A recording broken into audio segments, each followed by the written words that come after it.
Ketika seorang mukmin meninggal dunia, ruhnya berputar mengelilingi rumahnya selama sebulan. Dia melihat harta yang ditinggalkannya, bagaimana pembagian dan pembayaran hutang-hutangnya. Setelah genap 1 bulan, dia kembali pada kuburnya dan berputar-putar selama 1 tahun.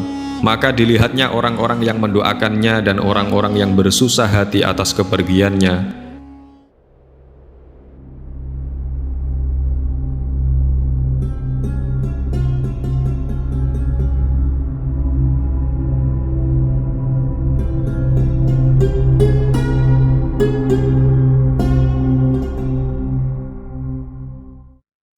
Assalamualaikum warahmatullahi wabarakatuh, sahabat-sahabat muslim yang dirahmati Allah subhanahu wa ta'ala. Hari ini kita akan membahas tentang malaikat pencatat amal dan pulangnya ruh ke rumah setelah dia keluar dari jasadnya, serta peristiwa gaib tentang alam akhirat. Pembahasan ini diambil dari kitab Daqaiqul Akhbar karya Syekh Abdurrahman bin Ahmad. Bismillahirrahmanirrahim. Diterangkan dalam sebuah hadis bahwa setiap manusia dijaga oleh 2 malaikat. Salah satunya berada di sebelah kanannya sebagai pencatat amal kebaikan, dan dia tidak meminta kesaksian malaikat lain untuk mencatat amal kebaikan tersebut. Sedangkan malaikat yang kedua berada di sebelah kirinya sebagai pencatat amal yang jelek. Dan malaikat ini tidak akan menulis amal jelek tersebut tanpa kesaksian malaikat di sebelah kanannya, alias malaikat yang mencatat amal baik.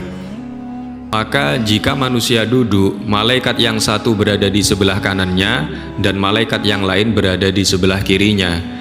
Jika manusia itu berjalan, malaikat yang satu berada di belakangnya dan malaikat yang lain berada di depannya. Dan jika manusia itu tidur, yang satu berada di dekat kepalanya dan yang lain berada di dekat kakinya. Dalam riwayat yang lain dijelaskan, ada 5 malaikat yang menyertai manusia, yaitu 2 malaikat menjaga pada malam hari, 2 malaikat menjaga pada siang hari, dan 1 malaikat yang tidak pernah terpisah dengannya.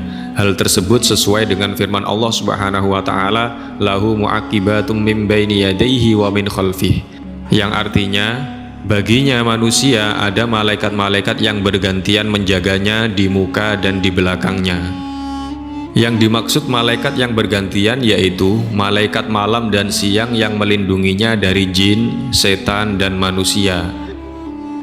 Kedua malaikat yang menulis amal kebaikan dan kejelekan berada di antara kedua bahunya, lidahnya sebagai pena, mulutnya sebagai tempat tinta, dan ludahnya sebagai tinta. Keduanya menulis amalnya sampai datang kematiannya. Diriwayatkan dari Nabi SAW, sesungguhnya malaikat di sebelah kanan itu lebih dapat dipercaya daripada malaikat yang ada di sebelah kiri. Maka ketika manusia berbuat jelek dan malaikat di sebelah kiri akan menulisnya, malaikat di sebelah kanan berkata kepadanya, "Tunggu dulu, tunggulah selama 7 jam. Jika dia beristighfar kepada Allah, jangan kau tulis. Dan jika dia tidak memohon ampunan, maka tulislah 1 kejelekan." Maka ketika dicabut nyawa manusia dan diletakkan dalam kuburannya, kedua malaikat berkata, "Wahai Tuhanku, Engkau telah menyerahkan kepada kami hambamu untuk menulis amalnya, dan sungguh Engkau telah mencabut rohnya. Maka izinkanlah kami naik ke langit." Maka Allah subhanahu wa ta'ala berfirman, "Langit telah dipenuhi oleh malaikat yang membaca tasbih. Maka kembalilah kalian berdua dan bertasbihlah kepadaku pada kubur hambaku. Bacalah takbir dan tahlil, dan tulislah bacaan-bacaan itu untuk hambaku sampai dia dibangkitkan dari kuburnya." Allah subhanahu wa ta'ala berfirman tentang malaikat kiraman katibin, "Aku menamakan mereka kiraman katibin karena ketika menulis amal kebaikan mereka naik ke langit dan memperlihatkannya pada Allah, dan mereka bersaksi atas hal tersebut dengan berkata, sesungguhnya hambamu si fulan berbuat suatu kebaikan demikian dan demikian." Dan ketika malaikat itu menulis atas seorang hamba amal kejelekan, mereka naik dan memperlihatkannya pada Allah dengan rasa susah dan gelisah. Maka Allah subhanahu wa ta'ala berkata pada malaikat kiraman katibin, "Apa yang diperbuat oleh hambaku?" Maka mereka diam hingga Allah bertanya yang kedua dan ketiga kalinya. Lalu mereka berkata, "Ya Tuhanku, Engkau zat yang menutupi aib dan Engkau yang memerintahkan hamba-hambamu agar menutupi aib-aib mereka. Sesungguhnya setiap hari mereka membaca kitab-Mu dan mereka mengharapkan kami menutupi aibnya. Lalu malaikat kiraman katibin mengatakan yang mereka ketahui tentang apa yang diperbuat seorang hamba, sebagaimana yang disebutkan dalam kitab suci Al-Quran, fa inna nasturu uyubahum wa anta 'allamul ghuyub. Maka sesungguhnya kami menutupi aib-aib mereka dan Engkaulah Zat yang Maha mengetahui aib-aib. Karena inilah mereka dinamakan sebagai kiraman katibin, artinya yang mulia di sisi Allah dan yang mencatat amal perbuatan. Nabi Muhammad SAW bersabda, ketika ruh keluar dari tubuh anak cucu Adam dan telah lewat 3 hari, ruh berkata, "Wahai Tuhanku, izinkanlah aku berjalan-jalan dan melihat jasad tempatku berada." Allah pun mengizinkannya, maka ruh pergi mendatangi kuburannya dan memandanginya dari kejauhan, dan sungguh mengalir darah dari hidung dan mulutnya. Maka menangislah ruh dengan tangisan yang berkepanjangan dan berkata, "Wahai jasadku yang miskin, hai kekasihku, apakah engkau ingat hari-hari kehidupanmu di dunia? Ini adalah rumah tempatnya kesunyian, bala, kepayahan, kesusahan dan penyesalan." Setelah lewat 5 hari dari kematian, ruh itu berkata lagi, "Wahai Tuhanku, izinkanlah aku untuk melihat jasadku." Maka Allah pun mengizinkannya. Ruh lalu mendatangi kuburnya dan melihat dari kejauhan.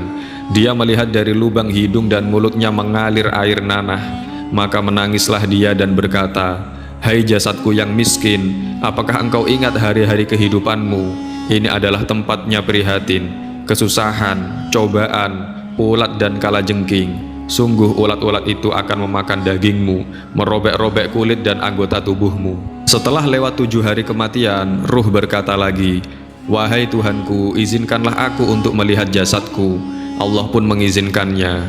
Ruh lalu mendatangi kuburnya dan melihat dari kejauhan, dan ternyata tubuhnya telah dipenuhi dengan ulat.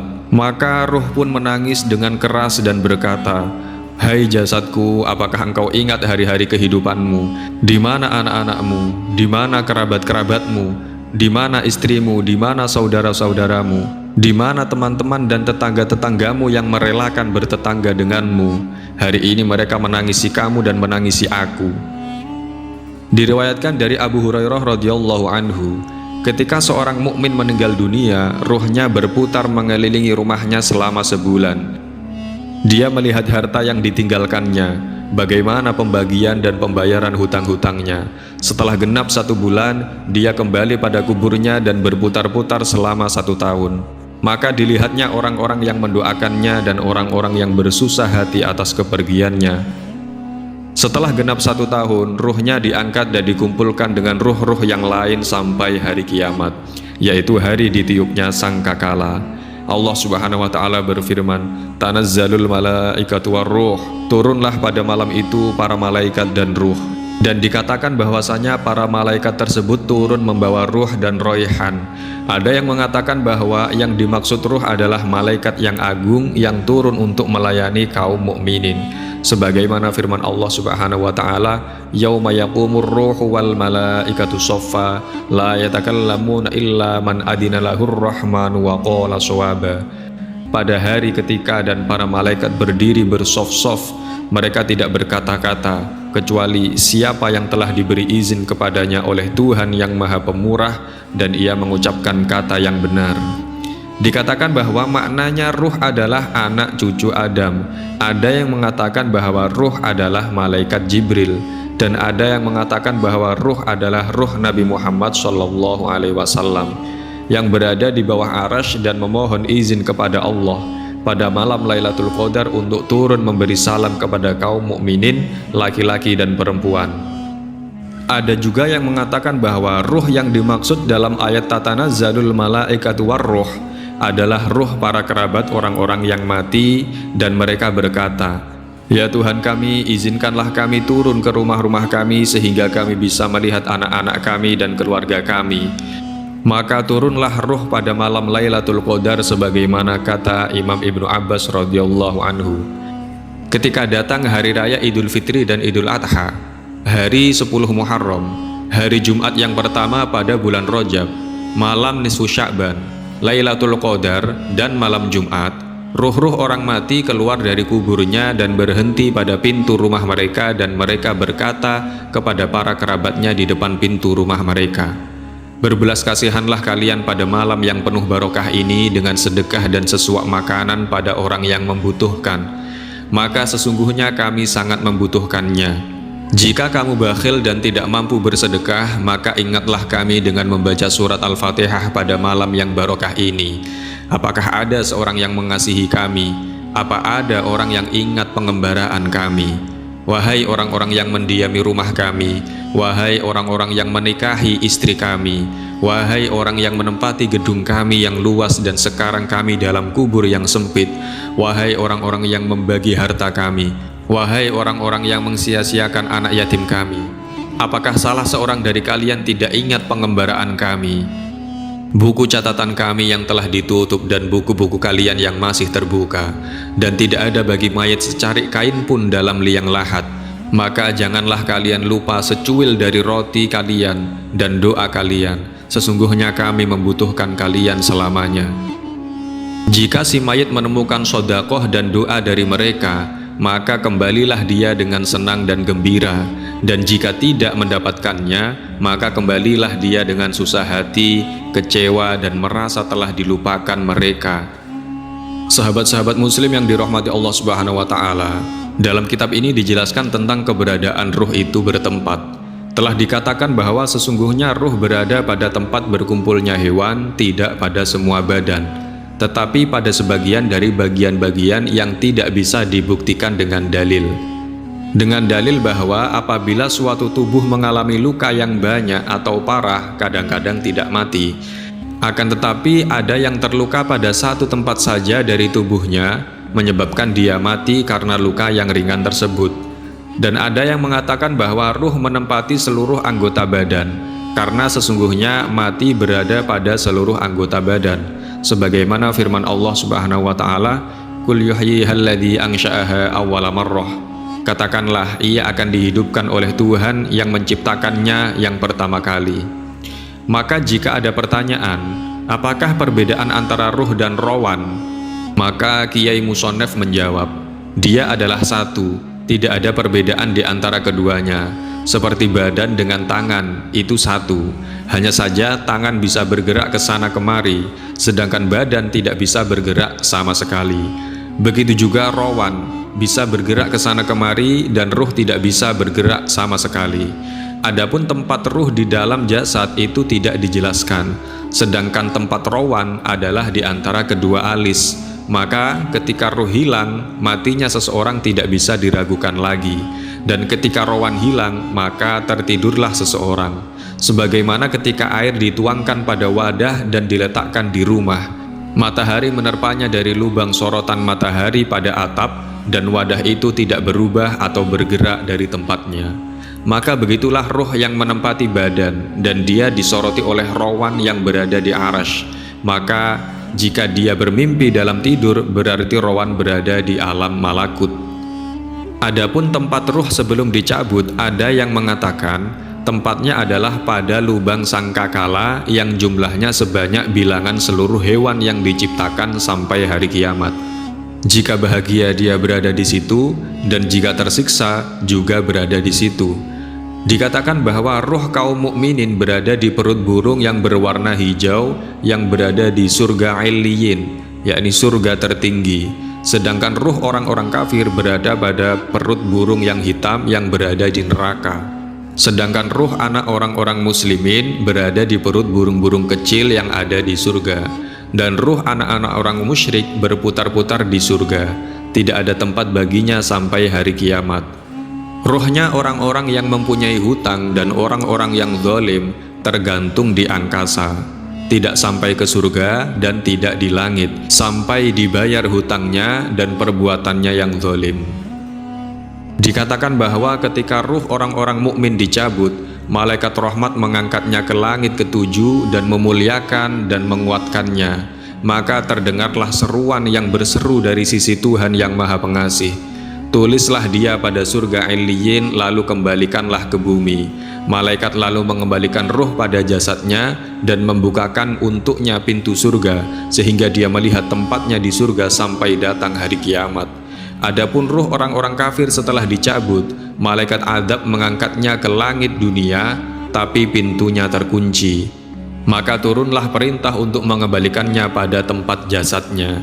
Disempitkan kuburnya, dibukakan untuknya pintu neraka, dan dia melihat tempatnya di neraka sampai datangnya hari kiamat. Dalam hal ini Nabi SAW bersabda, hatta annahum la yasma'una sawtani alikum wa innama muni'u minal kalam. Hingga sesungguhnya mereka, para mayit, mendengar suara kaki sandalmu, hanya saja mereka tercegah dari berbicara. Ulama ahli hikmah ditanya tentang tempat para ruh setelah mati. Mereka berkata, sesungguhnya ruh para nabi berada di surga Aden, dan yang ada di liang lahat adalah senjata yang menyerupai jasadnya, sedangkan jasad para nabi bersujud pada Tuhannya. Dan ruh para syuhada berada di surga Firdaus yang berada di tengah-tengah surga, dalam perut burung yang berwarna hijau yang terbang di surga. Ketika dia mengharapkan sesuatu, kemudian dia datang pada lampu pelita yang tergantung pada arasy. Ruh orang-orang muslim yang berdosa disiksa dalam kubur beserta jasadnya, dan ruh orang-orang kafir dan munafik berada di Sijjin, jurang dalam neraka jahanam, dan diperlihatkan padanya pagi dan sore. Diceritakan bahwa orang Yahudi pernah datang kepada Nabi SAW dan bertanya kepadanya tentang perihal ruh, tentang Ashabur Raqim atau pemilik rekaman kehidupan, dan tentang Raja Dzulqarnain. Maka turunlah pada saat itu surat Al-Kahfi dan turun mengenai kebenaran ruh. Allah Ta'ala berfirman, wa yas'alunaka 'anir ruh qulir ruhu min amri rabbi. Dan mereka bertanya kepadamu wahai Muhammad tentang ruh, katakanlah ruh adalah urusan Tuhanku. Maka dari amri rabbi adalah ilmu pengetahuan Tuhanku, dan aku tidak tahu tentangnya. Alhamdulillahirabbil alamin. Demikianlah pembahasan hari ini. Apabila banyak kesalahan, mohon maaf yang sebesar-besarnya. Al-haqqu mir rabbika fala takunanna minal mumtarin. Wassalamualaikum warahmatullahi wabarakatuh.